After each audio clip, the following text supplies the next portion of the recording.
तो Iran America की deal पर साइन करने के बाद बताया जा रहा है कि किस मुंह से आखिर डोनाल्ड ट्रंप जो हैं वो अमेरिका लौटेंगे और वहां के लोगों का क्या रिएक्शन इस युद्ध को लेकर होगा। अब सवाल सबसे बड़ा यही खड़ा हो गया है। नमस्कार, मैं हूं नीलू। तो साल 2018 की 8 मई को डोनाल्ड ट्रंप ने व्हाइट हाउस के डिप्लोमेटिक रिसेप्शन रूम में दुनिया को एक बड़ा संदेश दिया। इसमें उन्होंने 12 मिनट के आक्रामक भाषण में बराक ओबामा के कार्यकाल में हुई ईरान न्यूक्लियर डील यानी JCPOA से अमेरिका को बाहर कर दिया था और उस वक्त ट्रंप ने इसे अब तक का सबसे खराब और एक तरफा समझौता बताया था। उनका कहना था कि इस डील से कभी शांति नहीं आ सकती। अब वक्त का पहिया घूम चुका है। साल 2026 में राष्ट्रपति डोनाल्ड ट्रंप खुद ईरान के साथ एक नए समझौते की टेबल पर हैं। उनकी टीम का दावा है कि यह नया समझौता ओबामा के दौर की डील से कहीं ज्यादा बेहतर और मजबूत है। दोनों देशों ने हाल ही में इस्लामाबाद मेमोरेंडम ऑफ अंडरस्टैंडिंग यानी कि MOU पर दस्तखत किए, जो मध्य पूर्व में पिछले 110 दिनों से चल रहे तनाव को खत्म करने के लिए एक 14 सूत्रीय खाका तैयार किया गया। लेकिन सवाल उठता है कि नई डील वाकई बराक ओबामा की डील से अलग है या सिर्फ पुरानी डील की ही रंगाई पुताई कर दी गई है और उसे सामने लोगों के रख दिया गया है। देखिए, ओबामा के वक्त JCPO एक मुकम्मल और एक लंबा चौड़ा समझौता था जिसे तैयार करने में 18 महीनों का लंबा वक्त लगा और ये 150 से ज्यादा पन्नों का था। इसमें ईरान के परमाणु सेंट्रीफ्यूज की सीमा, कड़े निरीक्षण यानी ऑडिट की बात हो रही थी, टेक्निकल प्रोटोकॉल की बात हुई थी और बड़ी बारीकी के साथ तमाम जानकारियां इस दस्तावेज में मौजूद थी। इसके अलावा इसमें अमेरिका और ईरान के साथ साथ चीन, रूस, ब्रिटेन, फ्रांस, जर्मनी जैसे तमाम दिग्गज भी शामिल थे। और आज यानी कि 2026 में हालात बिल्कुल बदल चुके हैं। ईरान अब 60% की जो इनरिच्ड यूरेनियम है वो बना चुका है, जो परमाणु बम बनाने के बेहद करीब बताया जाता है, यानी कि 90% करीब माना जाता है। नए इस्लामाबाद MOU में इस भारी भरकम भंडार को नष्ट करने या कम करने को लेकर अभी कोई ठोस बात नहीं हुई है। बताया जा रहा है कि 60 दिन का जो वक्त है उसमें परमाणु कार्यक्रम पर बात होगी और कहा जा रहा है कि इसे भविष्य की वार्ताओं पर छोड़ दिया गया है। ट्रंप ने इस पर तंज कसते हुए कहा कि अमेरिका हवाई हमलों के बाद ईरान के सबसे ज्यादा संवर्धित जो यूरेनियम है, मटेरियल है, उसने उसे बर्बाद कर दिया। यानी जो इनरिच्ड यूरेनियम ईरान का था वो तो इस वक्त मलबे में दमा हुआ है। वो बहुत लाइटली से ट्रंप ले रहे हैं। हंसते हुए उन्होंने ये बात कही। इसलिए फिलहाल चिंता की कोई बात नहीं है। पाबंदियां हटाने के मामले में दोनों समझौते का ढांचा लगभग एक जैसा ही दिखता है। यानी हम बात करें ओबामा और राष्ट्रपति डोनाल्ड ट्रंप के समय जो डील हुई उसको लेकर। ओबामा की डील में अंतर्राष्ट्रीय स्तर पर मतलब चरणबद्ध तरीके से जो प्रतिबंध थे वो हटाए जाने थे ईरान पर, मतलब एक के बाद एक पूरा उसमें तैयार किया गया था कैसे कैसे क्या क्या होगा और ईरान से तमाम सैंक्शन हटाए जाएंगे। वहीं नए MOU की बात करें, MOU की बात करें तो अंतिम समझौते के बाद पाबंदियां हटाने की बात है। लेकिन अंतर यह है कि ये सीधे तौर पर अमेरिका और ईरान के बीच का मामला है और इस नए समझौते के तहत ईरान को तुरंत तेल और पेट्रोलियम निर्यात की छूट मिल गई है। यानी कोई वो चरणबद्ध नहीं है कि आप ये करेंगे तो ये हो जाएगा, ये करेंगे तो ये नहीं।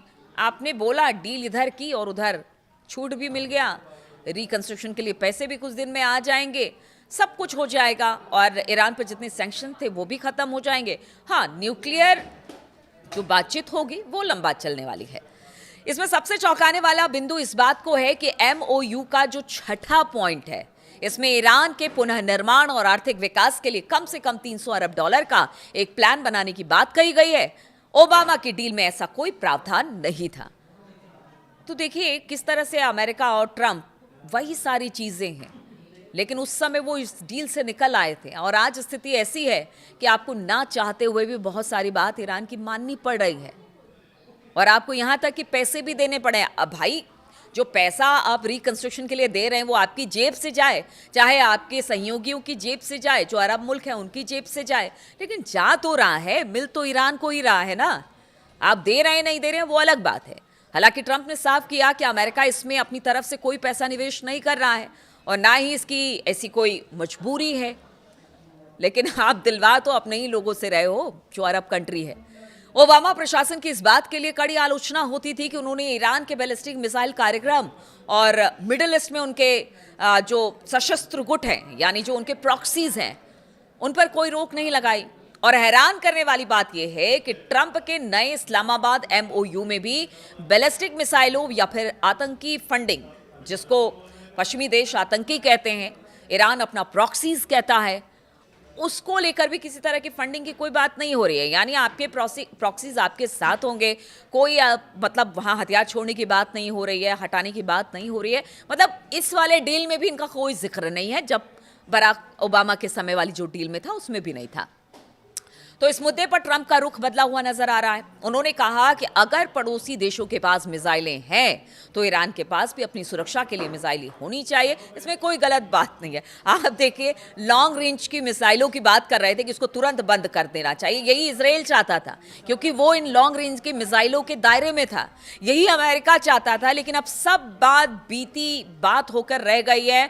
बात अब जो डील हुआ है वो तो बिल्कुल ईरान के फेवर में ही है और उनके मुताबिक न्यूक्लियर हथियारों पर लगाम लगाना ज्यादा जरूरी है। यानी वो बनाए लॉन्ग रेंज की मिसाइलें, कोई उसमें बाधा नहीं है, वो अपने देश की रक्षा के लिए। और यही बात शुरुआत से ईरान कहता रहा है कि भाई हमें भी तो अपने देश की रक्षा करनी है, हमें भी तो हथियार बनाना है। परमाणु हथियार तुम पहले भी नहीं बना रहे थे, तो अब क्या बनाएंगे? तो देखिए, वही ढाक के 3 पात। तो आप देखिए, जो लॉन्ग रेंज की मिसाइलें हैं उस पर कुछ नहीं, खाली कहा गया है कि आप परमाणु मिसाइलें नहीं बनाएंगे। और इसके अलावा ईरान के भीतर चल रहे मानवाधिकार आंदोलन या फिर प्रदर्शनकारियों की मदद को लेकर भी इस मसौदे में चुप्पी साध ली गई है और वो कह दिया गया है कि देखिए ये आंतरिक मामला है और इसमें आप आंतरिक मामले में ना आप हस्तक्षेप करेंगे ना हम हस्तक्षेप करेंगे। तो कुल मिलाकर बराक ओबामा और डोनाल्ड ट्रंप में फर्क सिर्फ इतना रह गया, कुछ बात इधर उधर रह गई, बाकी तो सारी बात वही है। तो फिर इतनी बड़ी लड़ाई, इतना नुकसान, अपना नुकसान, दूसरे का नुकसान, अपनी फजीहत, तमाम चीज़ें करवा दी। अगर ये बैठकर बातचीत कर लेते डोनाल्ड ट्रंप तो शायद आज ये नौबत ही नहीं आती। शायद उनके सलाहकारों में ही कुछ दिक्कत थी कि सलाहकार सही से सलाह नहीं दे पाए डोनाल्ड ट्रंप को, और आज ये स्थिति है कि डोनाल्ड ट्रंप को ईरान की सभी बातों को मानना पड़ा है, इस युद्ध से पीछे हटना पड़ा है और ये अमेरिका के लिए इससे इमेज को नुकसान पहुंचाने वाले से ज़्यादा और कोई बड़ी बात नहीं हो सकती है। और ईरान ने बता दिया, क्योंकि देखिए कल एक पत्रकार ने पूछा था कि आपने कहा था कि ईरान कभी कोई युद्ध जीता नहीं लेकिन कभी कोई डील हारा नहीं। तो अमेरिकन राष्ट्रपति डोनाल्ड ट्रंप पूछते किसने कहा, तो पत्रकार ने कहा कि आप ही ने कहा है। थोड़ा सा झेप भी गए। तो ये हैं डोनाल्ड ट्रंप, जो कि कहते हैं ना कि आपने आगे बढ़ गए, आपने तलवार निकाल ली और फिर आपको पीछे भागना पड़ा। ऐसी ही स्थिति इस वक्त ईरान के साथ है। खैर कोई बात नहीं, ईरान के लोग प्रसन्न हैं और खुश हैं, लेकिन फिर भी उनको अमेरिका पर भरोसा नहीं है, कभी भी कुछ भी हो सकता है। इसलिए वो अपनी तैयारी मुकम्मल रखना चाहते हैं और उनका कहना है डील भले हो चुकी हो लेकिन वो अपने हथियारों के साथ तैयार हैं किसी भी बड़े जंग में जाने के लिए। लेकिन यहाँ पर अमेरिका की साख तो गिरी है। अमेरिका को अब आगे भी बहुत सारे राष्ट्रपति होंगे अमेरिका के, उनको डोनाल्ड ट्रंप से बहुत सारी सीख मिलेगी और डोनाल्ड ट्रंप से बहुत सारी सीख लेते हुए वो आगे इस तरह की गलती तो नहीं करेंगे, जिसे कहते हैं ना कि ईरान को और ताकत देकर आप लौट रहे हैं, या उस पूरे रीजन में ईरान को और ताकतवर करके आप वापस अपने घर की तरफ चल दिए। तो ये है डोनाल्ड ट्रंप, ये थी उनकी डील। बराक ओबामा और उनकी बात मैंने इसलिए की क्योंकि यहाँ बहुत ज़रूरी था जानना कि पहले और अब में क्या बदला कि इतना बड़ा युद्ध छिड़ा और इतना नुकसान पूरी दुनिया को उठाना पड़ा। बहुत बहुत शुक्रिया आप सभी का मेरे साथ इस वीडियो में शामिल होने के लिए।